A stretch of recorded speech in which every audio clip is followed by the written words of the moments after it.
Bom, a semana será marcada por indicadores importantes no Brasil. Tem o Boletim Focus, né? A gente tem os destaques no radar dos investidores, PIB do terceiro trimestre, além do IPCA 15.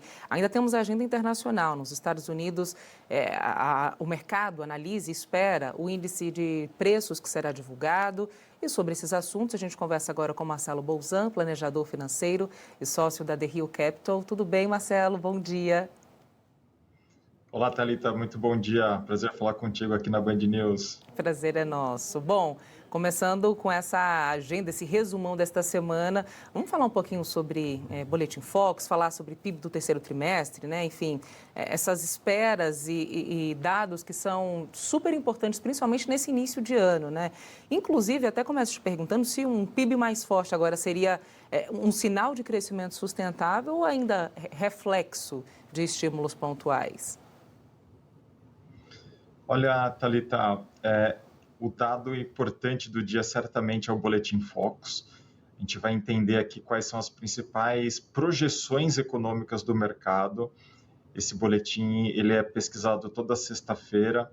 São compiladas aqui, né, as principais projeções por diversas casas e o Banco Central divulga, né, segunda-feira, às 8h30 da manhã.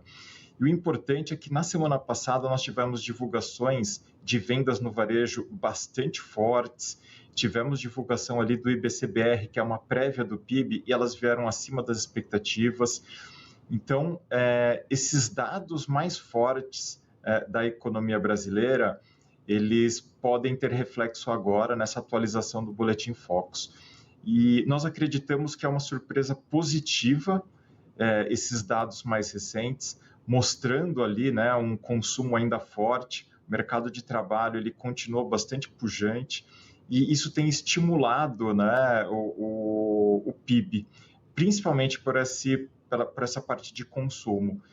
Então, isso pode trazer duas consequências. O primeiro é que a inflação ela pode ficar um pouco mais pressionada, e o segundo ponto é que o Banco Central ele pode ter uma cautela maior para os próximos meses. Ele não tem uma emergência em baixar os juros porque a inflação, né, ela está controlada ou porque a gente tem aqui uma questão de PIB em recessão, uma diminuição do PIB. Então, a gente precisa acompanhar de perto esses indicadores, mas tudo mostra que a economia brasileira, né, que deve terminar o ano passado com um crescimento acima de 2, a nossa expectativa aqui é 2,2, a expectativa para esse ano é um crescimento um pouco menor, da ordem de 1,7% de PIB. Uhum. Agora, assim, mais do que o número cheio do PIB também é a composição, né, Marcelo? Eu queria que você trouxesse também o que o mercado deve observar com mais atenção quando a gente está falando de consumo, investimento no setor de serviços, enfim. Qual seria o dado que se apresentaria como mais forte ou aquele que mereceria mais atenção nesse momento? Quando a gente olha para trás, Thalita, a grande surpresa aqui no primeiro trimestre do ano passado, né, de 25, foi o agro. Então, naquele momento, né, o PIB ele subiu bastante forte.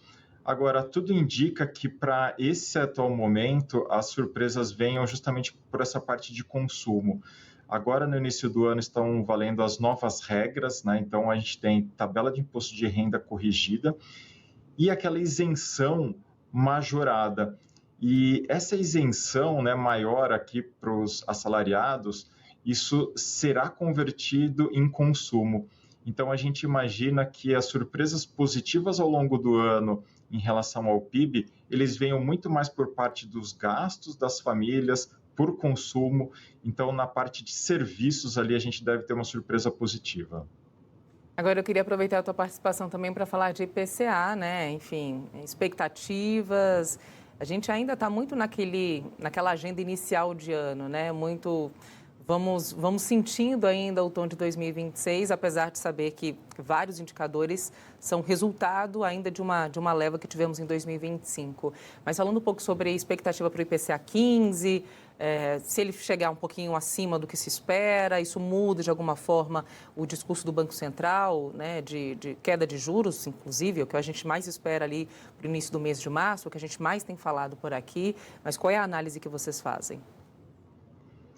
Olha, Thalita, hoje a Selic, né, os juros em 15% ao ano, eles são, né, extremamente contracionistas e isso tem feito com que a inflação ela ceda.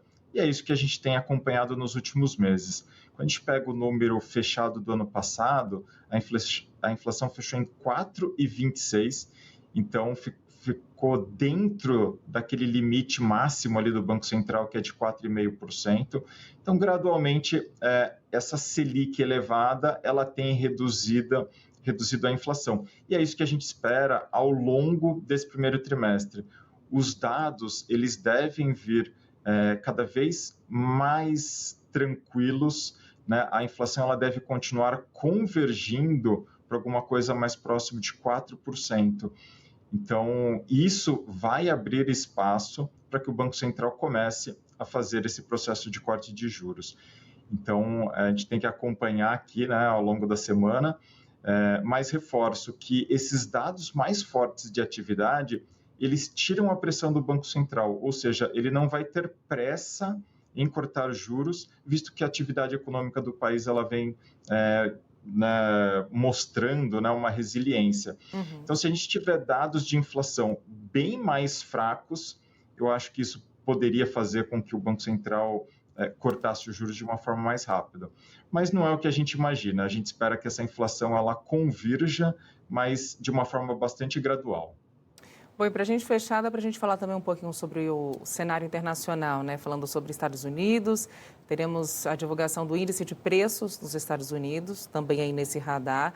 E até que ponto uma inflação mais resistente lá fora pode também limitar as decisões aqui, essas influências do Banco Central americano que são tão importantes, né, para o Banco Central brasileiro também? Lá fora, Thalita, nos Estados Unidos, hoje é feriado de Martin Luther King, então o dia, né, ele começa mais tranquilo. Isso deve ter um impacto na nossa liquidez aqui no Brasil também, tá? Mas a agenda econômica lá, ela começa a ganhar tração ao longo da semana. Como você bem disse, será divulgado aqui o PCI, que são os dados de inflação que o Fed, o Banco Central americano, que ele acompanha mais de perto. Então, por lá, a gente vê a inflação cedendo também, né, de forma bastante gradual. Ela ainda está rodando acima do objetivo do Banco Central, que é de 2%. Ela está vindo muito mais próximo de 2,7%, 2,8%. Então, é um dado aqui bastante importante. A gente imagina que o Fed ele faça ainda nesse ano 2 cortes de juros, mas não seja logo no início desse ano, talvez fique mais para o meio do ano esse processo de corte de juros, até porque lá a economia ela vem de forma positiva também. Além disso, Thalita, a temporada de resultados do quarto trimestre ganha atração. Então, começou na semana passada, principalmente com bancos, e agora outras empresas vão divulgar os resultados. Então, começa a semana um pouco mais tranquila, mas a tendência aqui é que ao longo dos próximos dias a agenda se intensifique. Perfeito. Marcelo Bolzan, obrigada, viu, pela tua participação. Ótima semana para você. Sempre um prazer, um ótimo dia de negócios a todos. Tchau, tchau.